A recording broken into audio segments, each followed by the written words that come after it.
maalinta deegaanka wadakirhum biayaamillaahi waa ilaahay maalmihiisa maxaa saas loo leeyahay laano dadku waa mashquul waqti ma hayaan marka hal maalin oo waxa la rabaa qalbigooda la qabsado ama si kale hadaan u dhigno waa minbar loogu talagalay dadka in laga hadlo marka sidaa darteed maanta waxaynu taaganahay minbarkaas isaga ayaynu taaganahay oo ah inaynu rabno bulshadeena inaynu la hadalno oo aynu u sheegno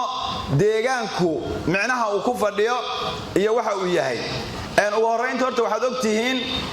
deegaanka waxa la yiraahdaa waa waxa inagu xeeran innagu hadaynu nahay bashar waa waxa inagu xeeran waxaasi ha noqdo wax nool iyo waxa noolayn wuxuu doonay ha noqdo deegaanku innaga uu inaga facweyn yahay hadaynu nahay bashar uu inaga facweyn yahay wax walbana ilaahay subhanahu wa ta'ala asaga abuuray inna kulla shay'in khalaqnaahu biqadar bu ilaahay subhanahu wa ta'ala yiri shay kasta qadar iyo xisaab ku fadhiya hadii deegaan la waayo diinna ma jirayso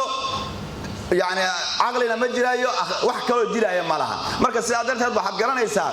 deegaanku inuu bees u yahay oo malaa'igtuna cabashadii ugu horeysay inaga sheegatay waxay ahayd ataj'alu fiha man yusidu fiha dhulkan ma waxaad geynaysaa wax fasaadin doona miyaad geynaysaa waxaan u malaynayaa maanta diiradu inay saaran tahay wasaqowga xagga hawada inay saaran tahay saasaan filayaa waxaan shaki ku jirin marka wasaqowgaasi amba dhibaatayntaas deegaanka la dhibaataynayo hadii aad quraanka kariimka aad u sii fiirsato yani waxyaabaha aayadaha kale tilmaamaya aayadan quraanka ee soo socota hadaad dhageysato waxaad u malayn doontaa maanta inay soo degtay oo waliba ay mar hore arintaasi ay dhacday aayadaasi maxay leedahay aayadaasi waxay leedahay dhahara al-fasadu fil barri horta barrigi waa u dhamaatay fasaad buu noqday wasakh buu noqday asagoo dhan ظهر الفساد في البر والبحر بدينا كدر marka ilaahay wali waan soo sheegnay oo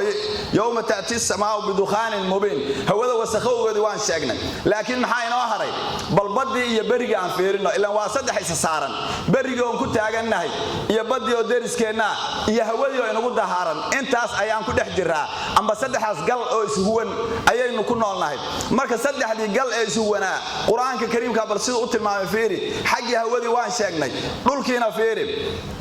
ظهر الفساد في البر وبنانك وإبر والبحر محاوى سخية لبضوا way wasaqoobeen bima kasabat aydi الناس dadka gacantooda ayaa hawsha qabatay oo maxay qabteen way wasaqeeyeen waxay ku wasaqeeyeen wixii ay soo saareen dhulka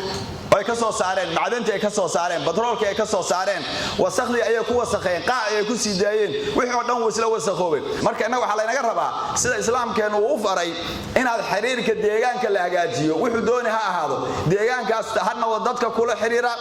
amba deegaanka kale dabiiciga wuxuu doonay ha ahaadeen marka waxa laga bixi karaa dhibaatadan in islaamka la qaato